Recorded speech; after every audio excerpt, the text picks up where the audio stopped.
त्यात एक मोदीजींनी जी काय आता वेळ आपल्या देशावर महाराष्ट्रावरून पुण्यावर आणली आहे ती अशीच आहे की पूर्वीच्या काळामध्ये सगळाच कारभार या ठिकाणी ट्रक किंवा एकूणच बाकीच्या गाड्यांपेक्षा असा घोड्यावर म्हणजे गाढवांवर व्हायचा.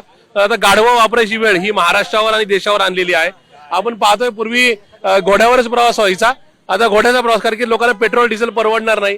पलीकडं आमची नाही का घोडागाडी आहे म्हणजे टांगा आहे, टांग्याचा वापर आता करायची वेळ येते आणि बैलगाडी सुद्धा आणली कारण की आता इथून पुढच्या काळामध्ये लोकांनी आपल्या गाडीमध्ये मोदीजींच्या कृपेमुळे डिझेल पेट्रोल मिळेल अशा प्रकारची या ठिकाणी गॅरंटी ठेवूच नाही, अशा प्रकारचे निष्कर्ष आलेला आहे. एकूणच आपण पाहतोय की जे पेट्रोल डिझेलची जी दरवाढ झालेली आहे त्याच्या विरोधात हे सगळे आंदोलन जे आहे ते पुण्यातल्या जिल्हाधिकारी कार्यालयासमोर होताना पाहायला मिळतंय.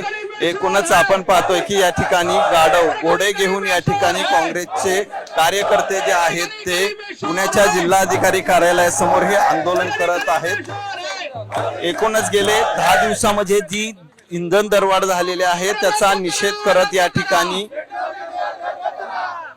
घोडागाडी असेल, गाढव असेल किंवा